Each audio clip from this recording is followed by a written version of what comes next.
Hey guys, Samsung and Verizon just released the Samsung Fascinate. Actually, they just made it available online today for $199.99 on a 2-year contract, and it'll be available in stores tomorrow for the same pricing.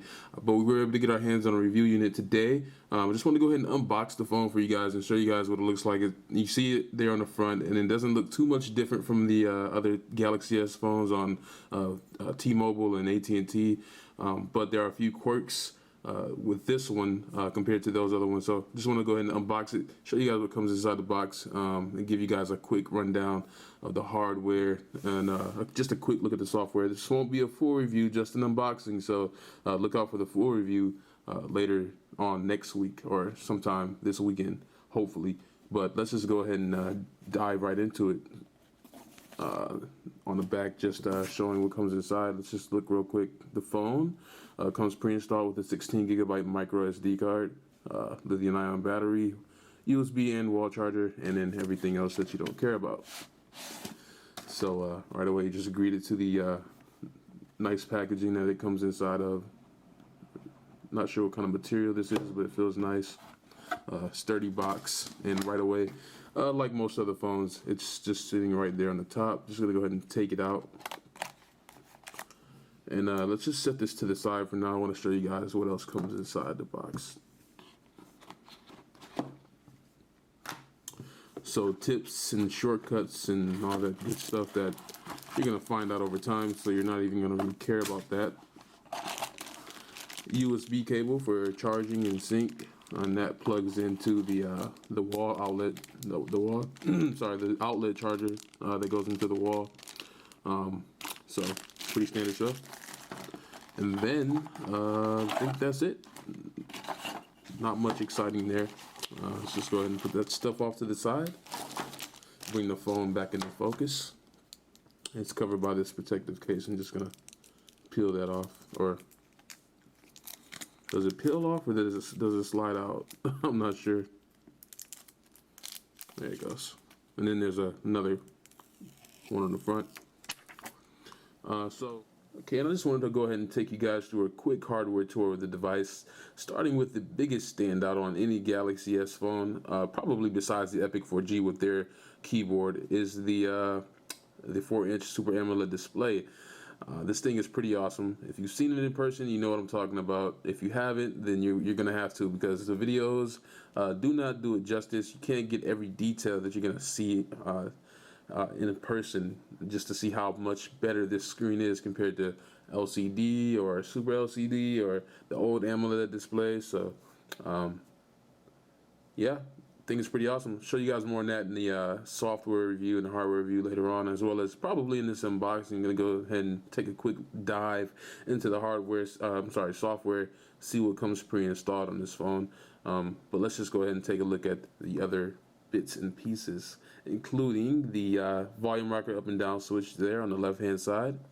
And above that, there's a hole, and I'm not sure if that hole could be used for anything. I'm not sure if it's it's just a hole. So I'll probably look a little bit more into what that is, but it's probably nothing. So I'm just gonna go ahead and skip over that for now. On the right, you can see the power button, and there is no dedicated camera button. On the top, you can see your micro USB port, protected by a sliding door for data and charging sync, and then your 3.5mm headphone jack for music and audio and video out.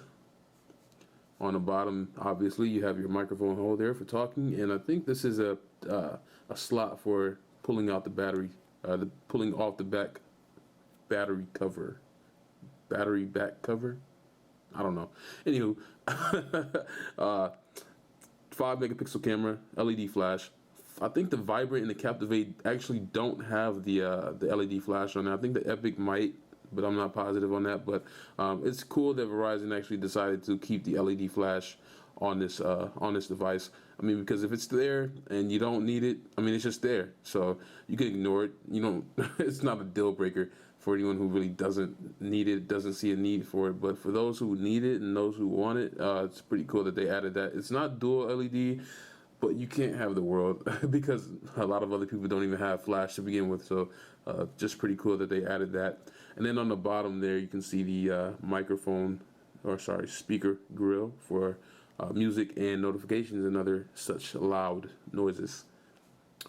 Inside, you have your 1 gigahertz Samsung Hummingbird processor, which is supposed to be good for 3D gaming performance. And if the videos I've seen on YouTube and other reviews are anything to go by, the Hummingbird really does 3D gaming justice.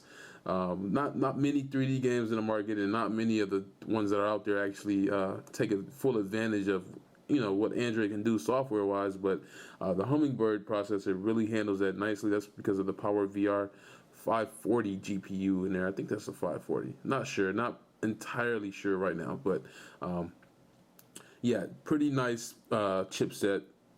And it's nice for Android performance overall, for apps, just for navigating the OS. So yeah, Hummingbird, definite plus. Show you guys more on how speedy this thing is later on. Also, 512 megs of RAM, which I know that was a huge point of concern for a lot of people who believe that this might actually only come with 384 megs. And I'm not exactly sure where that rumor started, but a lot of people threw that number out there. And just wanted to go ahead and clear that up for you guys. So rest easy knowing that you're getting just as much juice out of this as you would any other high-end smartphone these days. And then also it comes pre-installed with a 16 gig micro SD card.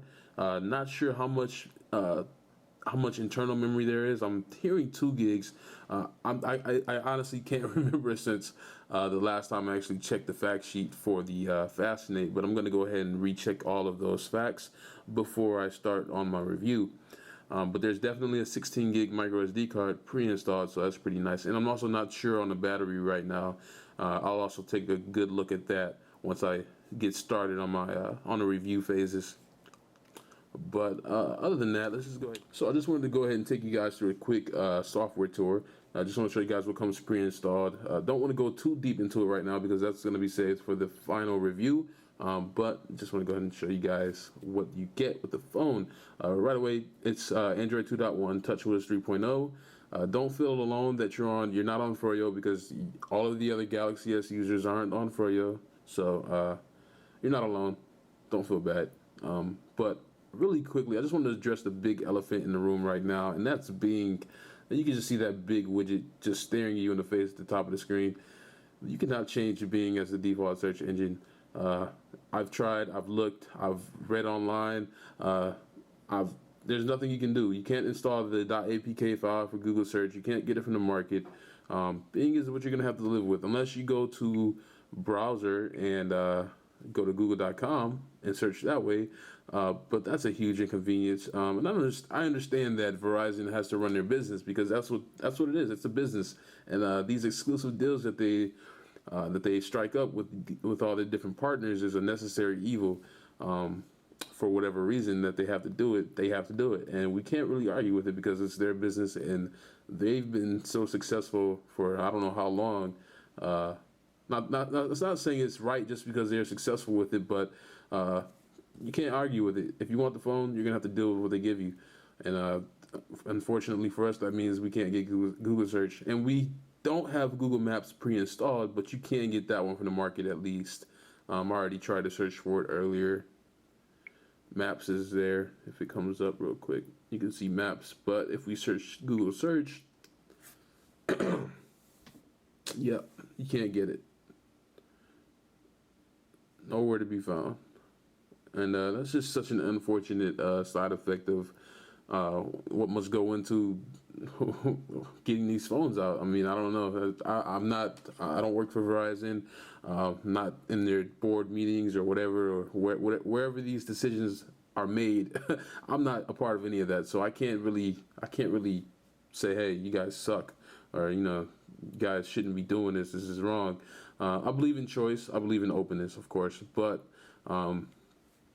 that's a necessary evil, and you're gonna have to play along if you really want this phone, because I know a lot of people aren't gonna want the Droid 2 and the Droid X, and a lot of people can't switch from Verizon to get another type of Galaxy S phone. So if you really need or want the Fascinate, then you're gonna have to deal with it, unfortunately.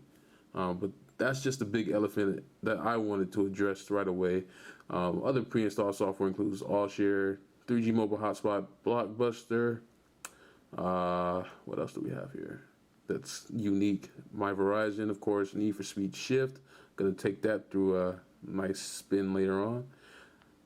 Skype Mobile, of course, Tetris, Think Free Office, Vcast, and VZ Navigator, and that's pretty much it as far as exclusive apps goes. Then there's also NFL Mobile, which you can get in the market. That's exclusive to Verizon as well, but it's not pre-installed. But everything is business as usual. VZ, did I touch on VZ Navigator? I'm not even sure if it's in the list. Yeah, there it is. I did. Okay, but yeah, everything else is really pretty much business as usual. I mean, there's no performance hiccups or anything like that. It's a Galaxy S phone. It performs just like any other Galaxy S phone that you've seen countless reviews for and videos of. So you've already made your judgment on TouchWiz and Samsung's hardware. So this is pretty much the same thing, and it's gonna boil down to those small intricacies that comes with each carrier, such as Verizon with Bing or Verizon with NFL Mobile, things like that. So huge deal. Not gonna go too deep into any of these apps right now. Just wanted to show you guys what you're getting here, because Bing is honestly the biggest issue here, or not issue I would say, but rather the biggest. Let's just go back to back to our elephant in the room analogy. So yeah, that's pretty much it. I'm gonna go ahead and put this thing through its paces over the next few days and get started on the hardware and software review over the weekend. Should hopefully have it to you by next week. Having said that, this is Quentin from Fandroid.com signing off with the Samsung Fascinate from Verizon, released September 8th online for $199.99, and it will be in stores September 9th for the same price. Check you guys later. Peace.